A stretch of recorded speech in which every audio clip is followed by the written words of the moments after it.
قال الله تبارك وتعالى إن الذين آمنوا وعملوا الصالحات سيجعل لهم الرحمن ودا۔ اس آیت کی تفسیر میں امام ابن کثیر رحمۃ اللہ علیہ حضرت سیدنا عثمان غنی رضی اللہ تعالیٰ عنہ کا ایک قول نقل کرتے ہیں۔ فرماتے ہیں کہ جو کوئی بندہ جس نیت سے جو عمل کرتا ہے اس کو اسی نیت کے موافق چادر اڑا دی جاتی ہے، یعنی وہ اسی عمل سے مشہور کر دیا جاتا ہے۔ اگر وہ بندہ اخلاص نیت کے ساتھ کوئی عمل کرتا ہے اللہ کی رضا حاصل کرنے کے لیے، تو لوگوں میں وہ اسی بات سے مشہور ہو جاتا ہے کہ یہ بندہ بڑا متقی اور نیکوکار پرہیزگار اللہ سے ڈرنے والا ہے۔ اور جو شخص کسی بھی نیک عمل کو ریاکاری اور مشہوری کے لیے کرتا ہے کہ لوگوں کے درمیان میرا ایک نام ہو جائے اور میں مشہور ہو جاؤں، لوگوں کے درمیان میری نیکی کا چرچا ہو، فرماتے ہیں کہ اس شخص کو اسی طرح مشہور کر دیا جاتا ہے کہ لوگ اس کو برائی سے یاد کرتے ہیں اور اس کی تضحیق کرتے ہیں اور اس کے حوالے سے طرح طرح کی باتیں سامنے آتی ہیں۔ تو امام ابن کثیر رحمۃ اللہ علیہ اسی آیت کے حوالے سے حضرت حسن بصری رحمۃ اللہ علیہ کا بتایا ہوا یا بیان کردہ ایک واقعہ لکھتے ہیں۔ فرماتے ہیں کہ حضرت حسن بصری رحمہ اللہ فرماتے ہیں ایک شخص نے اپنے دل کے اندر یہ خیال کیا کہ میں نماز پڑھوں، روزے رکھوں، زکوٰۃ دوں، صدقہ خیرات کروں تاکہ لوگوں کے درمیان میرا چرچا ہو اور میری مشہوری ہو جائے۔ چنانچہ لوگوں نے دیکھا کہ وہ شخص نماز کے لیے سب سے پہلے مسجد میں آتا ہے اور سب سے آخر میں وہ مسجد سے نکلتا ہے، کسی نماز کو وہ ترک نہیں کرتا، ہر نماز وہ تکبیر اولیٰ کے ساتھ ادا کر رہا ہوتا ہے۔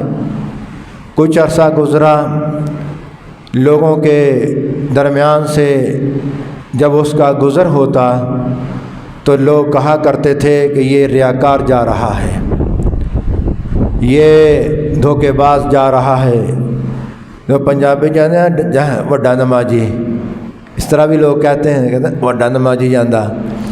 تو اس طرح وہ مشہور ہو جاتا ہے۔ جب اس نے دیکھا کہ لوگوں کے درمیان میرا چرچا کسی اچھی نیت سے یا اچھے الفاظ سے نہیں ہوتا، جب میں گزرتا ہوں تو لوگ میرے اوپر وپتی بھی کستے ہیں اور مجھے حاجی اور نمازی بننے کا طعنہ دیتے ہیں اور پھر ریاکار بھی کہتے ہیں، اس نے اپنی نیت کو بدلا۔ سارے اعمال کا دار و مدار نیت پر ہوتا ہے۔ جب انسان نیت بدلتا ہے تو رب العالمین اس کی نیت کے موافق فیصلے فرما دیتا ہے۔ اس نے اپنے جی میں اپنے آپ کو بدلنے کی کوشش کی کہ میں جو چند دن پہلے یہ خیال کر کے نماز پڑھتا تھا کہ لوگوں کے درمیان میرا چرچا ہو اور لوگوں میں میری مشہوری ہو، اس نے یہ خیال کیا کہ میں آج کے بعد جو عمل بھی کرتا ہوں اپنے اللہ کی رضا حاصل کرنے کے لیے، میں نے اپنے اللہ کو خوش کرنا ہے، اس کو راضی کرنا ہے۔ چنانچہ اعمال کی ظاہری صورت میں کوئی فرق نہیں تھا، نمازیں بھی وہی تھیں، صدقہ بھی وہی تھا، نمازوں کی ترتیب بھی وہی تھی۔ چند دن گزرے، جب نیت درست ہوئی، وہی لوگ جو کل کو اس کو ریاکار اور مکار اور مشہوری چاہنے والا کہا کرتے تھے، آج اس کے بارے میں یہ آوازیں سننے میں آ رہی ہیں کہ یہ بڑا نیک آدمی ہے، اس نے اپنے آپ کو بدل لیا، یہ بڑا متقی اور پارسا ہے، ہر کام اللہ کی رضا حاصل کرنے کے لیے کرتا ہے۔ میرے پیارو، رب العالمین نے قرآن کریم کی اس آیت میں اہل ایمان کو اس بات کی طرف توجہ دلائی ہے کہ اے اہل ایمان، ان الذین آمنوا، اے وہ لوگوں جو ایمان لائے۔ بڑے پیار اور محبت کے ساتھ اہل ایمان کو خطاب کیا جا رہا ہے، اور اس کے ساتھ وعملوا الصالحات، ایمان لانے کے بعد نجات کا، کامیابی کا دار و مدار یہ اعمال صالحہ پر ہے۔ اور ایمان کا اظہار کہ کیسے پتہ چلے کہ اس بندے کے دل کے اندر ایمان ہے، وہ انسان کے اعمال صالحہ جو ظاہری اعمال کہلاتے ہیں ان سے پتہ چلتا ہے۔ وہ ہے نماز، روزہ، حج، زکوٰۃ، صدقات اور تمام ظاہری نیکیاں، جن سے پتہ چلتا ہے کہ اس بندے کے اعمال سے پتہ چلا کہ اس کے اندر جو دل ہے، اس دل کے اندر جو ایمان ہے یہ تر و تازہ ہے۔ کیوں؟ شریعت جو ہے یہ ظاہر کو دیکھتی ہے کہ اس بندے کے ظاہر کیا ہیں۔ باطن کا معاملہ اللہ کے ساتھ ہے، معاشرے کے ساتھ، دنیا کے ساتھ چلنے کے لیے انسان کا معاملہ وہ باطنی نہیں ہے، وہ ظاہری ہے۔ ظاہر کا اعتبار کیا جائے گا کہ اس بندے کا ظاہر کیسا ہے۔ اس لیے ایمان جو ہے وہ دل کے اندر کی کیفیت ہے۔ اور آگے فرمایا وَعَمِلُوا الصَّالِحَاتِ، نیک اور صالح عمل کرنے والے مومن کہ ان کے اعمال صالحہ کہ جو انسان کو نظر آتے ہیں۔ اگر کوئی شخص ایمان لانے کے بعد نیک عمل کرتا ہے، ہر کام اس کا زندگی کا اللہ کی رضا حاصل کرنے کے لیے ہوتا ہے، فرمایا میں لوگوں کے دلوں میں تمہاری محبت پیدا کر دوں گا۔ فرمایا سَيَجْعَلُ لَهُمُ الرَّحْمَنُ وُدًّا، کہ عنقریب اللہ تعالی تمام لوگوں کے دلوں کے اندر اس کی محبت پیدا کر دیتے ہیں۔ اور یہی وجہ ہے کہ ہم کسی بندے پر جب حکم لگاتے ہیں کہ یہ بندہ مومن ہے، صالح ہے، متقی ہے، اور ہم اس سے محبت کا اظہار کرتے ہیں، در حقیقت جو ہم اس سے محبت کا اظہار کرتے ہیں اس کی نیکی کی وجہ سے وہ اللہ نے ہمارے دلوں میں ڈالا ہے، اس لیے ہم اس سے محبت کرتے ہیں۔ کیوں؟ اس کی نیت خالص ہے۔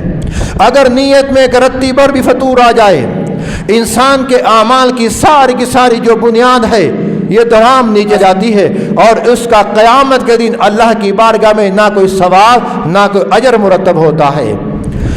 نبی محترم علیہ الصلوۃ والسلام کی ایک حدیث مبارکہ، یہ بخاری شریف کی پہلی حدیث کا ایک پہلا ٹکڑا ہے، اور تمام محدثین نے اس حدیث کو اپنی اپنی کتابوں میں ذکر کیا ہے۔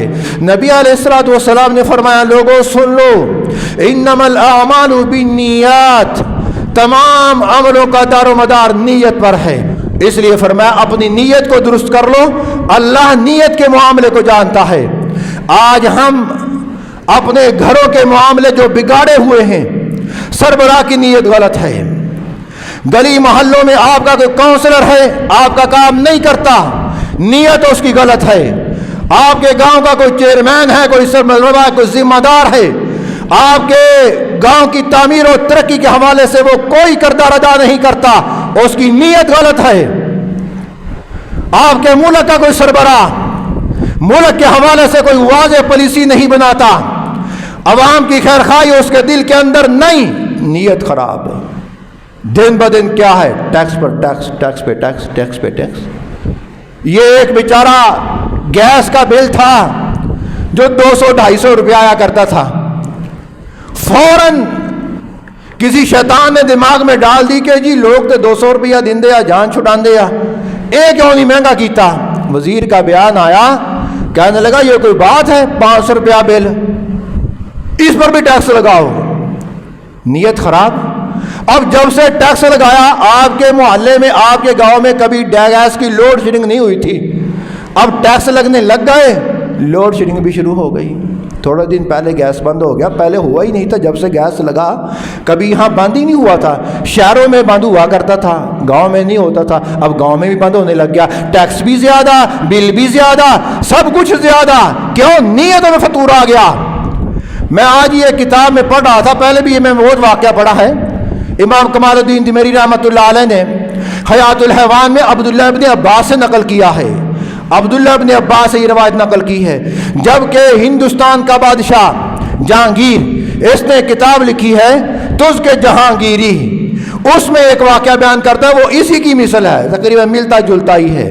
اب واقعہ بڑا عجیب ہے، کہنے لگا ایک بادشاہ ایسے ہی اپنے ملک میں سیر و تفریح کرتا کسی دور مقامات پر نکل گیا اور ایک باغ میں پہنچا، باغ کے باغبان سے کہا کہ ہم پیاسے ہیں اور ہمیں پانی پلاؤ۔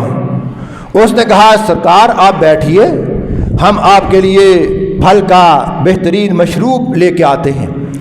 اپنی بیٹی کو حکم دیا، باغبان نے جو مالی تھا، وہ بیٹی انار کا رس نچوڑ کر اور پیالہ اور کاسا پورا بھر کے لے کے آئی، اور اس پانی کے مشروب کے اوپر یعنی کہ پیالے کے اندر اس نے انار کی پتیاں اوپر لگا دیں، پتیاں اوپر ڈال دیں، اور وہ لے کے حاضر ہوئی۔ بادشاہ صاحب نے جب دیکھا تو ان پتیوں کو آہستہ آہستہ دور بھی کر رہا تھا، ہٹا رہا تھا اور پانی پی رہا تھا۔ پانی پینے کے بعد اس نے اس بیٹی سے پوچھا، باغبان کی بیٹی سے، کہ بیٹی مجھے یہ بتلاؤ اس پیالے کے اندر مشروب کے اوپر آپ نے انار کی پتیاں یہ کیوں لگائیں؟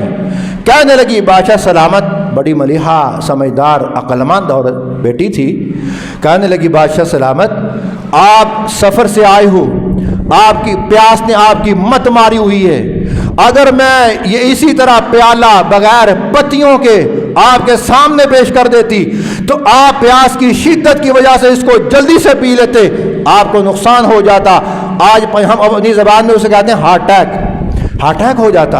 اور لکھا ہے حکماء نے، میں دن ارسطو کا ایک قول پڑھ رہا تھا کہ جو آدمی سفر سے بھاگا ہوا جلدی سے آئے اور اس کو سانس پھولا ہوا ہو اور وہ فوراً پانی پی لے، اس کو ہارٹ اٹیک کا مسئلہ ہو جائے گا۔ وہ بڑا حیران ہوا کہ یہ بڑی عقل مند اور سمجھدار ہے۔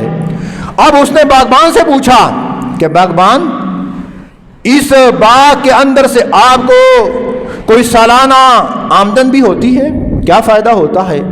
مالی نے کہا، باغبان نے، کہ مجھے سالانہ 300 دینار ملتے ہیں، 300 دینار مجھے نفع ہو جاتا ہے۔ اب بادشاہ صاحب کی نیت میں فطور آ گیا۔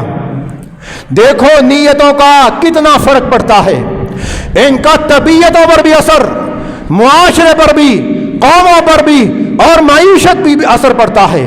کہنے لگا میں تے بھول ہی رہا، امینہ کہنے لگا میں تے بھول ہی رہا۔ کہنے لگا آپ کے بادشاہ آپ سے کوئی ٹیکس نہیں لیتے؟ وہ باغبان کہنے لگا کہ کھیت کا جو عشر ہے وہ ہم سے وصول کرتا ہے، لیکن پھلوں کا وہ ٹیکس یا عشر ہم سے نہیں لیتا، اس نے چھوڑ رکھا ہے۔ جا کے کہنے لگا اب میں ایسے ہی کروں گا، اب میں نے باغات پر بھی ٹیکس لگانا ہے، اس سے بھی ہمیں آمدنی آنی چاہیے، ہمارا بیت المال مضبوط ہونا چاہیے۔ اب ایک تو نیت یہ ہے بیت المال کی مضبوطی اپنے لیے، ایک ہے قوم کے لیے۔ یہاں 75 سال سے اپنے لیے مضبوطی ہے، قوم کے لیے نہیں۔ نیتوں میں اتنا فتور آ گیا، بیڑا گرک ہو کے رہ گیا پاکستان کا، بلکہ بیڑا ہی گرک ہو چکا ہے۔ بادشاہ نے اپنی نیت میں فتور ڈالا، کہنے لگا آج کے بعد میں ان باغات پر بھی کوئی ٹیکس لگاؤں گا تاکہ اس کا خراج بھی ہمارے بیت المال میں آنا چاہیے۔ تھوڑی دیر گزری، بیٹی سے کہا، باغبان کی بیٹی سے کہ بیٹی پانی کا پیالہ ایک اور ہمیں پلاؤ۔ بیٹی گئی اور جا کر اس نے ایک درخت نچوڑ، دوسرا، تیسرا، چوتھا، 7 درختوں سے اس پھل کا پانی نکالا، لیکن وہ کاسا پورا نہ بھر سکا۔ دیر ہو گئی، وہ کاسے کو اسی طرح لے کر بادشاہ کی خدمت میں آئی۔